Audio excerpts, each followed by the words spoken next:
వరంగల్లో తెలంగాణ ముఖ్యమంత్రి రేవంత్ రెడ్డి హిందూ దేవతలపై అనుచిత వ్యాఖ్యలు చేశారని నిరసనగా వరంగల్ చౌరస్తాలో బీజేపీ ఆధ్వర్యంలో ఆయన దిష్టిబొమ్మను దగ్ధం చేయడం జరిగింది.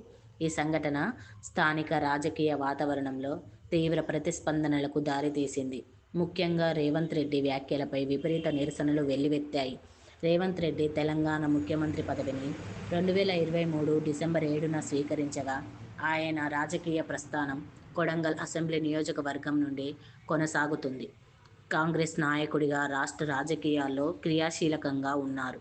కానీ ఇటీవల హిందూ దేవతలపై ఆయన చేసిన వ్యాఖ్యలకు ప్రతిపక్ష సంస్థలుగాను, సామాజిక వర్గాలుగాను ఆగ్రహం వ్యక్తమవుతుంది.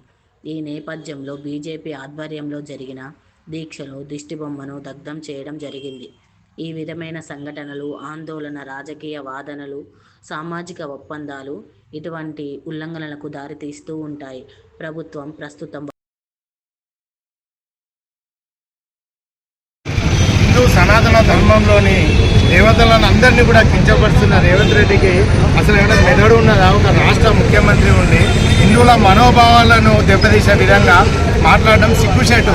అసలు మెదడేమన్నా? మన సనాతన ధర్మం ప్రకారము మనకు 33,000 కోట్ల దేవతలు మనం వివిధ రకాలుగా పూజిస్తాం. ఇప్పుడు ఆయన ఇంట్లో వాళ్ళ ఇంట్లో కుటుంబం ఉన్నది, వాళ్ళ బిడ్డ ఒకటే గ్రూప్ చదివిందా? డిగ్రీ కానీ బీటెక్ కానీ కోర్సెస్లో డిఫరెన్సెస్ కోర్సెస్ ఉంటాయి కదా. వాళ్ళ అయ్య ఒక కోర్స్ చదువుతాడు, వాళ్ళ అల్లుడు ఒక కోర్స్ చదువుతాడు, బిడ్డ ఒక కోర్స్ చదువుతాడు. ఎవరి ఇష్టానికి మూలంగా వాళ్ళు మనం చదువుకుంటాం. ఏదైతే సైన్స్, మ్యాథ్స్, సోషల్ అన్ని సబ్జెక్టులు ఎందుకు, మరి చదువు అనేది ఒకటే కదా. అంత మాత్రం కూడా ఇంకిత జ్ఞానం లేకుండా రేవంత్ రెడ్డి మన హిందూ దేవతల పైన నిన్న చేసిన మాటలు ఏవైతే ఉన్నాయో వాళ్ళు వెంటనే బేషరతుగా క్షమాపణ చెప్పాలి. లేని పక్షంలో వారు నర్సంపేటలో 5వ తారీఖు ఏదైతే బహిరంగ సభ